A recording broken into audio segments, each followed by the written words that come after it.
Beneath the vast Mediterranean sky, two worlds collided: the ruthless power of Rome and the fascinating wealth of Egypt. On one side, Julius Caesar, the legendary Roman general and dictator, who had subjugated entire nations with his military cunning and ruthless ambition. On the other, Cleopatra, the queen of the Nile, a sovereign of magnetic beauty, unique intelligence, and an extraordinary talent for politics. When these two giants met, it was not just a meeting between a man and a woman, but rather a fusion of forces that would alter the course of ancient history.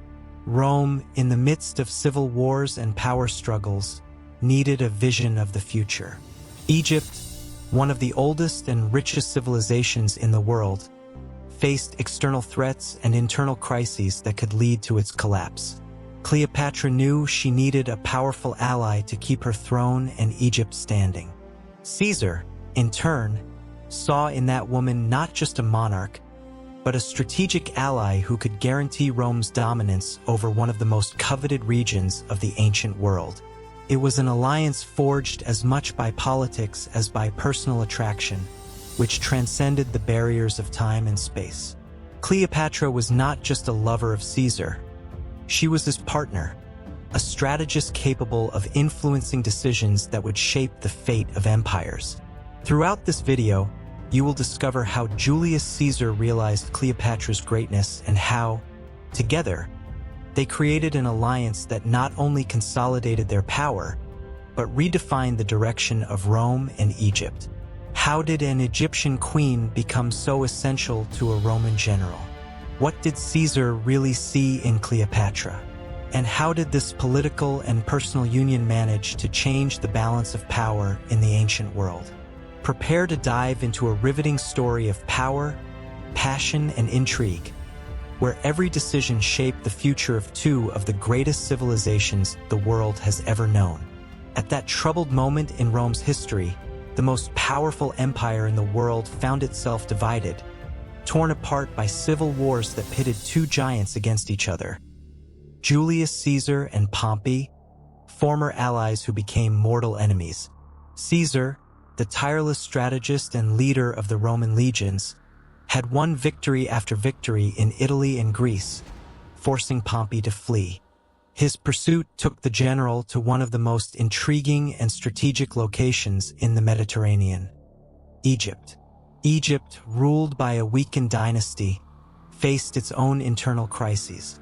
In this chaotic scenario, Pompey sought refuge and support at the court of the young King Ptolemy XIII, Cleopatra's brother. But Pompey's fate was already sealed. Ptolemy, ill-advised and wanting to impress Caesar, made a decision that would be marked in history by brutality and recklessness, ordering the murder of Pompey. When Caesar finally arrived at the port of Alexandria, a magnificent city of grand architecture and streets pulsing with life, he was greeted with a macabre gift: the severed head of his rival, delivered with pomp by the young pharaoh's emissaries. Shock coursed through Caesar's body. The act, which the Egyptians saw as an attempt to gain the favor of the Roman dictator, provoked exactly the opposite. For Caesar, Pompey was not just a defeated enemy. He was a consul of Rome, a respected commander, and, above all, a symbol of Roman dignity. Seeing his former adversary treated with such dishonor enraged the general. There, amid the splendor of the Egyptian court, Julius Caesar showed why he was not only a great warrior, but also a noble and pragmatic leader. With Pompey's head still fresh in his memory, Caesar ordered a dignified funeral to be held, following the rituals of Rome. The gesture, in addition to being a demonstration of respect for the rival's memory, was also a clear message to Egypt and its king. The greatness of Rome demanded honor, even in victory. Ptolemy XIII, young and inexperienced, realized that he had made a serious error in underestimating the worldview and character of the man who was now becoming a dominant presence in his capital. After the arrival of Julius Caesar in Alexandria and the shocking episode involving Pompey, Egypt revealed itself to be a political battlefield just waiting for a catalyst to explode. The kingdom of the Ptolemies, which had once been one of the most powerful in the world, was now weakened and divided. The succession crisis had transformed the palace into a scene of intrigue and disputes between two brothers. Ptolemy XIII, the young pharaoh manipulated by his advisors, and Cleopatra VII, the deposed queen, exiled and awaiting the perfect opportunity to regain the throne. Julius Caesar, always on the lookout for opportunities that could benefit Rome and expand its influence, quickly realized Egypt's strategic value. In addition to being a land of immeasurable riches, with its abundant supply of wheat and direct access to Mediterranean trade, political control of the country could guarantee a powerful ally under Roman tutelage. For Caesar, Egypt was not just a distant kingdom, but the key to consolidating his position on the global stage and strengthening his authority. In the midst of this crisis, Cleopatra arrived on the scene with impressive skill. Determined to regain the throne and aware of Caesar's power, she carried out an audacious plan that would go down in history. Using all her intelligence and charisma, the queen managed to sneak into the Alexandria palace. In a scene as theatrical as it was symbolic, she was brought before Julius Caesar wrapped in a carpet, or, as other versions suggest, in a large linen sack, which, when unrolled, revealed the sovereign's imposing figure.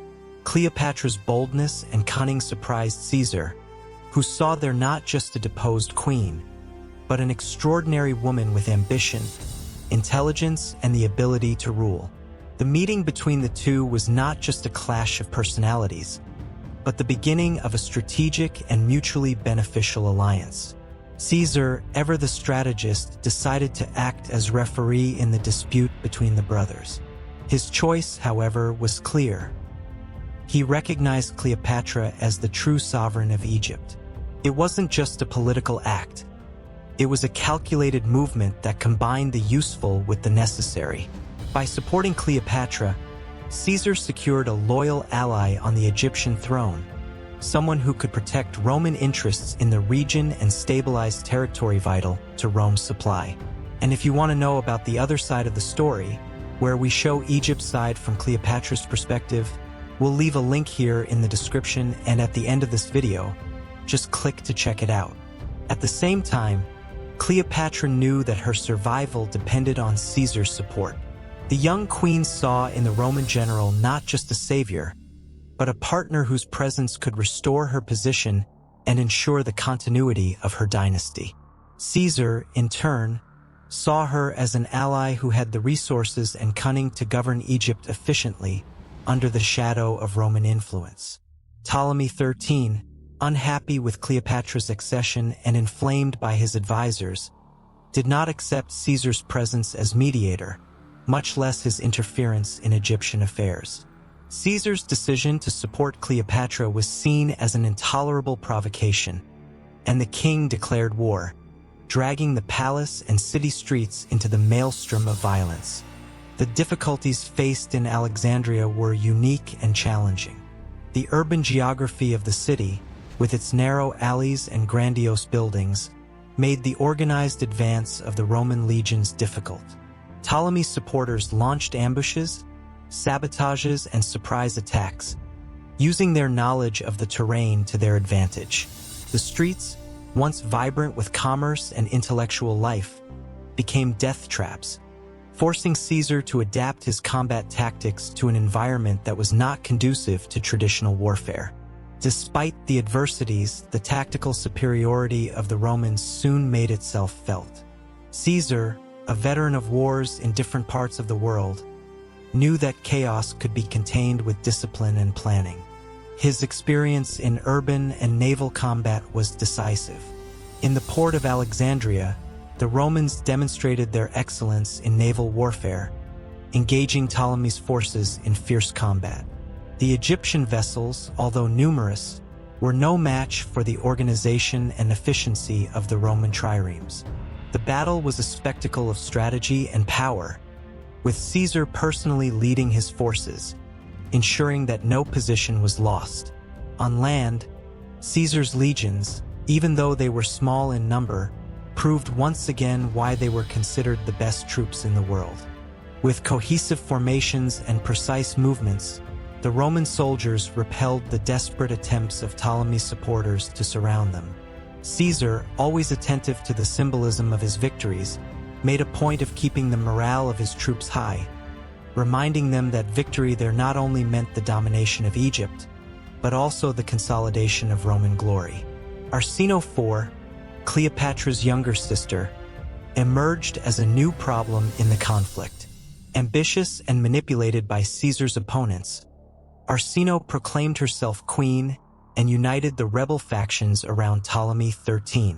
Under his leadership, anti-Roman forces gained momentum, making Caesar's rule over Alexandria even more difficult. However, the general acted quickly.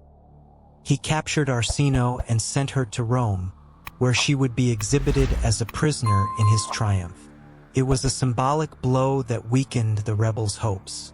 As for Ptolemy XIII, the young pharaoh's fate was sealed on the battlefield.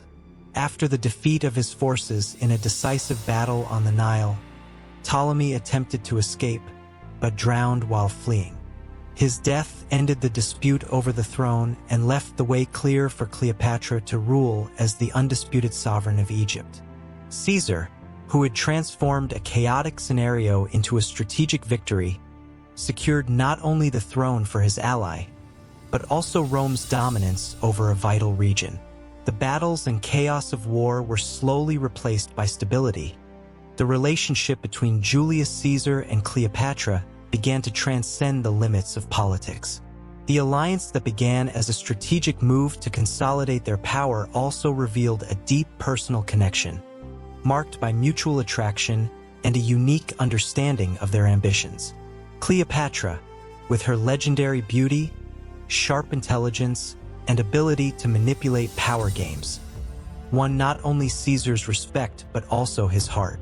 To the Roman general, she was not just a valuable ally on the political chessboard, but an extraordinary woman who shared his vision of greatness. Caesar's stay in Egypt, which lasted months longer than necessary to consolidate his victory, was a reflection of this new phase in his relationship with Cleopatra. While Rome was still recovering from the civil wars and its legions awaited the dictator's return, Caesar allowed himself to stay in Alexandria alongside the Egyptian queen. For many of his opponents, this decision was seen as a weakness or even a distraction. But in truth, it was also a calculated move. Cleopatra offered Caesar not only pleasure and companionship, but a unique opportunity to secure Rome's control over Egypt without the need for a prolonged occupation or a grueling war. During this period, Caesar and Cleopatra lived intensely in the splendor of the royal palace, surrounded by luxury and banquets that symbolized the fusion of Egyptian and Roman cultures. Cleopatra, always conscious of her role, knew she needed to strengthen her position not only as Queen of Egypt, but also as the woman capable of influencing the most powerful man in the world. She offered Caesar an environment of tranquility and pleasure, a contrast to the harshness of the wars and intrigues he faced in Rome. More than that, Cleopatra proved to be indispensable for the stability of Egypt, proving that her political skill could guarantee the kingdom's loyalty to Rome's interests. The birth of Ptolemy XV, known as Caesarion, was a symbol of this union. For Cleopatra, her son represented the continuity of her dynasty and living proof of her connection with Caesar. Although the Roman dictator never formally recognized Caesarion as his heir, the child cemented Cleopatra's position both in Egypt and in international politics. The queen, who had already regained power with Caesar's help, now further strengthened her legitimacy by presenting herself as the mother of the son of a god. As, for many, Caesar was seen as someone with divine ancestry. Meanwhile, Rome's position in Egypt became unquestionable.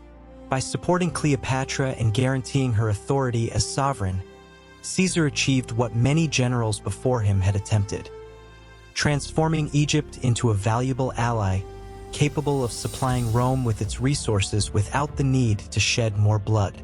Egyptian wheat, vital for feeding the Roman people, began to flow regularly, while the kingdom's coffers contributed to Caesar's ambitious projects in rebuilding Rome after years of civil war. When it was time to leave, Caesar left Egypt with a strengthened queen on her throne, a stabilized kingdom and a legacy that combined Roman glory with the magnificence of the Nile. His return to Rome was marked by an unprecedented celebration. As conqueror of Egypt, he paraded through the streets of the Eternal City with all the pomp of a Roman triumph, the highest honor bestowed on a victorious general. Crowds gathered to salute the man who had pacified civil wars and ensured Rome's supremacy in foreign lands. Among the trophies of his victory was Arsinoe IV, Cleopatra's sister, captured and displayed in her triumphal parade as a symbol of her adversary's defeat. For the Romans, this was an indisputable demonstration of Caesar's power. For Egypt, the sight of Arsinoe in chains represented the price of defying the Roman giant. However, beyond the honors and parades, Cleopatra's presence hovered like an elegant and powerful shadow in Caesar's life. The queen, who had recovered her throne and consolidated her power under the supervision of the Roman general, remained ruling in Egypt with cunning and biding her time. She wasn't just a pawn in Caesar's game. She was a player in her own right, aware that the future of her kingdom depended on the continuation of this alliance. But how was this story seen by the other side? From the heart of Egypt, under the watchful eye of Cleopatra and her court, did Caesar's victory have another meaning? If you want to know about the other side of the story, where Cleopatra is the protagonist, click here on the screen and watch the video we prepared on our new channel, where we produce exclusive content about the history of ancient Egypt. The links are also available here in the description. If you want YouTube to recommend more content like this, leave a like and subscribe to the channel. A hug and see you in the next video.